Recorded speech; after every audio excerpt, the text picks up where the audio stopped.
everybody, my name is Farmer Phil, and in today's video we have the Triple K on the 6290, and we are going to see can we turn over some fodder beet out of the ground where we had fodder beet sown on top of the hill. So we're just making our way up on top of the hill. We have the batch of bulls that's at home are on top of the hill.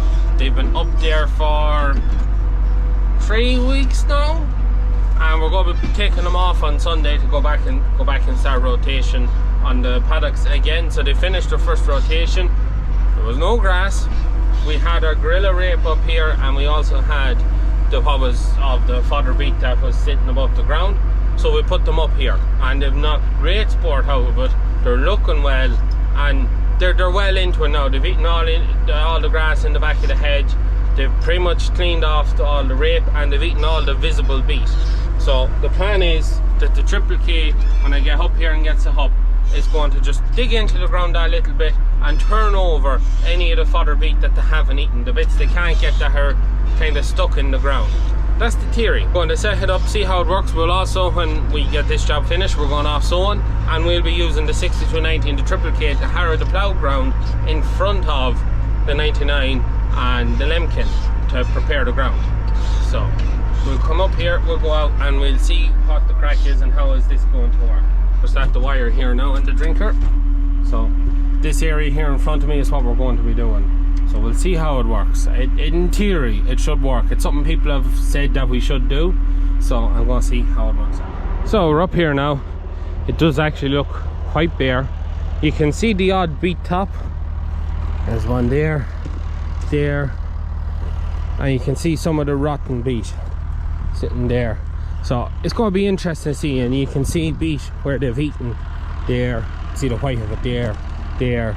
Actually, you see a nice bit of it across the field. If we do it, it's going to turn over the beet. It's going to then dilute it. It's going to reduce the amount of beet that's in the field, and then it should prevent or should help cause less volunteers from beet that's left behind. So we have to unfold this, which is not the easiest thing in the world, because the linkages don't mean that you turn the ram and she just falls up. She's comical. She'll pull one side up and leave one side down, then you have to ratchet strap it up to get it to sit right. Funny that way, but however, we'll get it down. So that's it unfolded there.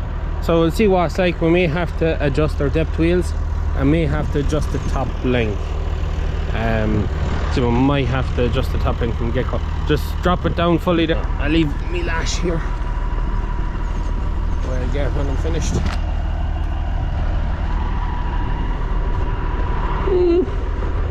Maybe it's not too bad. Seems pretty level. So one way to find out, and that's we get Harrow. We're just getting my height set here. I think we're pretty good at that. So let's drop it on the draft, and away we go.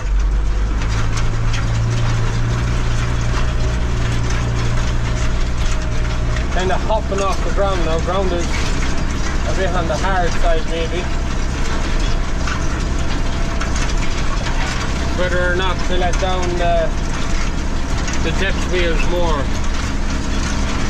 We'll do this run up by the head, and then we'll do a run out in the middle of the field and see what it looks like we're doing. I actually see some beet turning up there now. So I do, it's actually turning beet. So it is doing what we want it to. Beet along the back of the hedge there. The ground is quite hard.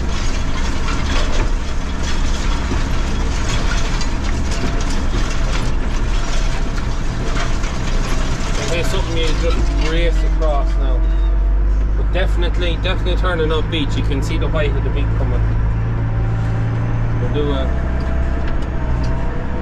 turn here and we'll go down the middle of the field. The reason we're using the Triple K is because of its tines. Great joke to turn up stones, but the theory is it should turn up the beet because of it's like a scoop, because it has the curl and it scoops down, that if it hits the beet it should catch it and then lift it up.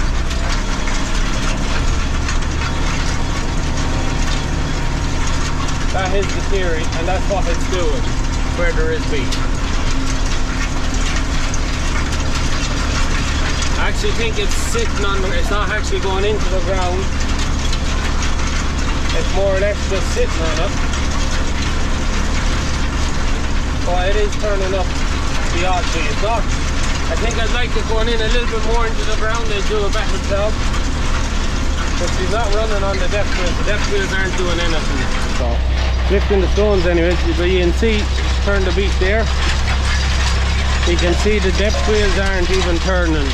That's how they're not under any kind of a pressure there at all. I have to remember how wide I am. You can see the cattle out there, they're not one bit interested. There's a good bit of grass out there in between the gorilla rape, but they are, I've never seen cattle, it looks bare as anything, but I've never seen cattle so content. There just seems to be enough in the gorilla rape, the stalks, the grass that's out there, and the bit of beat they've got from out here, and it's kept them happy.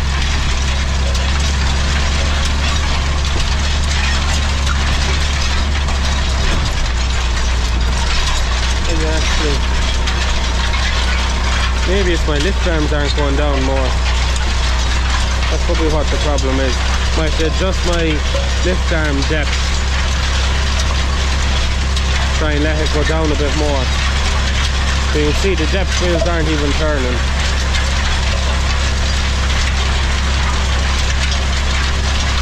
You can see the odd beat is turned up a beat there, turned up a few beats there. Not just doing maybe as much as I thought. Turning up is another, turn up that one. I don't feel like I'm just getting it right. I'm going to see, can I drop or adjust the depth of my lift arms. I think my lift arms are bottoming it out, and that's why it's not going any deeper. But you can see the beat I'm turning, so you can see where the cattle graze that at the ground. Now that beat's on top for them to eat. There's a couple over there. There's rotten ones. There's more there. So it is doing its job. You can see it there. It's loosening it up. It's getting the beat up, so they're giving a bit to eat. But I just feel like it could be better. And I think that's where I could get the adjustment in it. It's not just deep enough on the lift arms. I want to adjust these, yeah, so they're basically wound up. So I'll count my turns, so that's 1, 2, 3, 4, 5, 6. We'll go down 6 turns on another one then as well, and then that should get the Harrow to go down.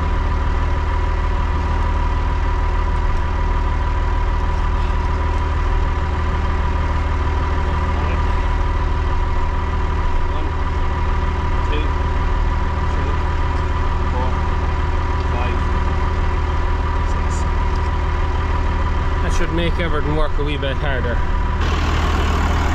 Oh, new setup now. Oh yeah, been going into it now. Still not at the depth. My depth wheels are turning at, but you can see it's definitely going into it more.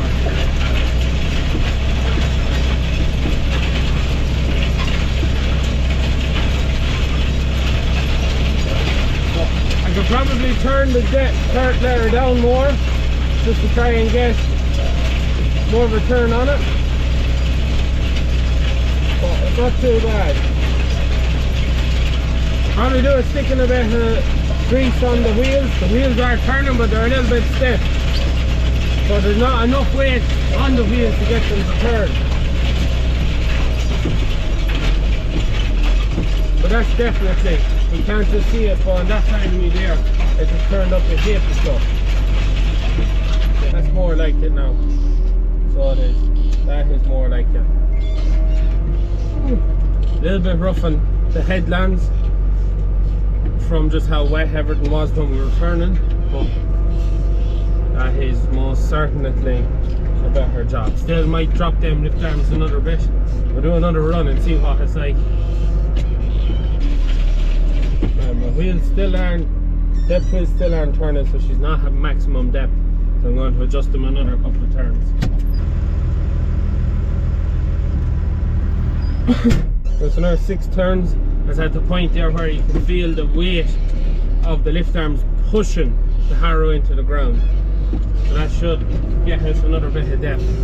There's like 4 acres up here, so it really is not going to take long with this harrow. That's one thing. When I bought this, I just want something that was good width, that was going to really cover ground. When you want to do something, you're going to get, you know, you're going to make progress. See how the ground is coming.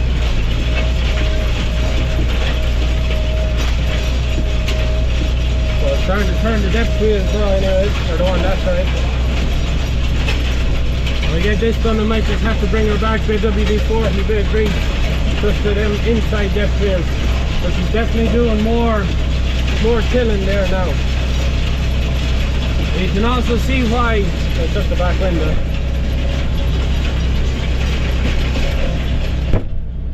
You can also see why I bought this for running in front of the stone picker. Around there too.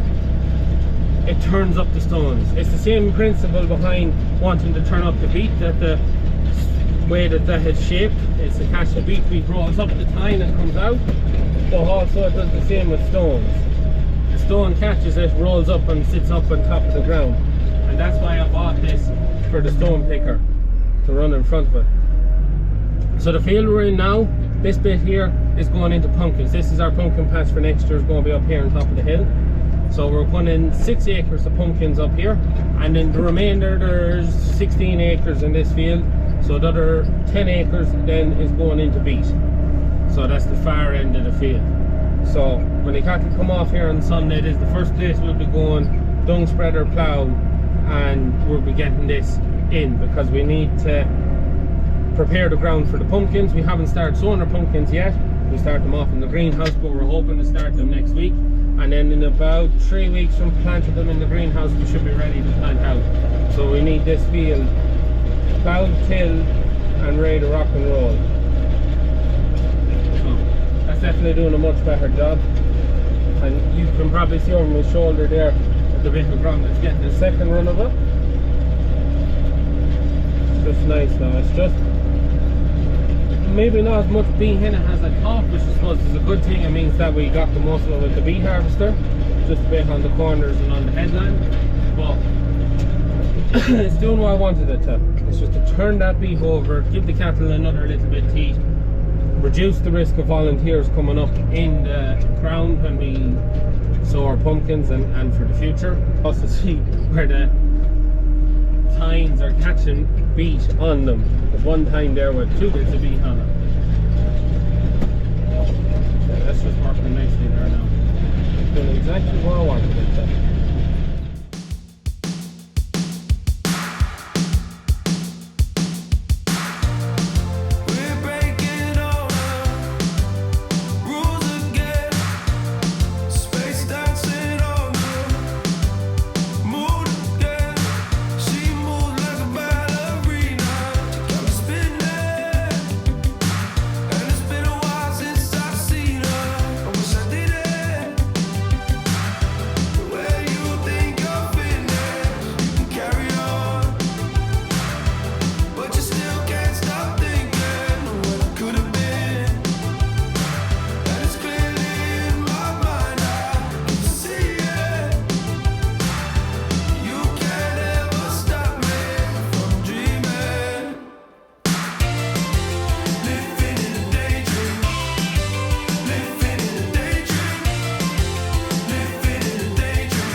Just had the drone up there, stuck on not too bad. So about 20 minutes more to go and see me finish. So one of the things when you have a bit of size behind you, a bit of width, you can just get through work that much better. Just happy out. It's a bit rough on this headline now because it was quite wet when we were pulling it. There's a little bit, if you go too fast, she does a good bit of that kind of hopping. So we're doing what we need to. A couple of beats turning up there. Yeah. The biggest thing is going across it. Don't see a lot of it, and that's a good thing because it means that we got the most of it pulled. You know, we were pretty effective at getting it pulled. If I was to see just sheets of beat coming up behind me, then I would be like, oh, we didn't pull that very well. So yeah, as much as I'm turning beat up, and the more I can turn up, the more the cattle have to eat. But on the flip side of that is, if I turned up heaps of it, this just shows that we didn't do a great job pulling it. So the field isn't square, it's a bit triangular, so the short ground coming in on top of me here. The cattle, as you see in the drone footage, they are happy out. They are down to just eating the stalks of the stuff and whatever bit of grass is in between, but they are happy out. Like, I just never seen cattle so content. Now, we were feeding them silage, we were bringing them up the feeder trailer of silage just because we did think, you know, it was looking quite bare, but they didn't bother eating it. And like, it's not that it's we're bringing them up dirty stuff, like we're bringing up good silage. They're not one bit bothered by it, so we quit bringing them up silage. So yeah, like how long could you leave them out here, I don't know. The big thing, you know, with cattle, if cattle aren't happy, they're running out of food or water, when they see you, they come over and they start bawling. They'll be mooing and booing, and they just wouldn't be settled. And they're settled. Like, they're not even coming out here to go picking at the beat I'm turning. Like, they're just like, meh, can't be arsed. So quite happy with how that is. So yeah, we get this wrapped up now, get this finished, and then I'm going to set it up in plough ground. It's a bit rough. And then we're going to let Brendan off with it. So Brendan, you may have just spotted him there just in the background. He's a new driver we took on to help with the tillage work this year, just keeping the plough going, and to be fair, it's working out quite well. We have a lot of ground ploughed, and because all that ground is ploughed, it means now that we can just go on a day and then get a heap of stuff sown. We're not, oh, we have to go ploughing. He's well on at ploughing. We're about, just trying to work it out now. We've that done, we've that ploughed, and we've that ploughed. I'd say we're about halfway, maybe definitely a third, and should be nearly halfway through the ploughing, as my estimate. So you'd have the guts. There's the guts of 100 acres ploughed now. Yeah, no, there is. There's the guts of 100 acres ploughed, and there's about another 100 to go. That is the crack. So anyways, we keep rooting away at this and get this finished up, and yeah, happy out. Oh, it's just this headland. Oh, it is rough. So that's us finished here now. That is it turned, and whatever beat is there, the cattle can run across it. They'll be coming off in 3 days and going back onto the rotation, because we have grass down there now, and it's finally dried, and we've got slurry and fertilizer out on it in the last 2 weeks. But up here has been a bit of a, I don't know, how would you say, a godsend nearly. Now the gorilla that is in the far end that they're on at the minute, the intention for that was to zero graze and bring it in, but the crop never done well because of compaction and a couple of things. It just was a poor crop, so we didn't bother. But when we run out of grass, when they did the first rotation done, the grass wasn't growing, a lot of it was underwater 3 weeks ago.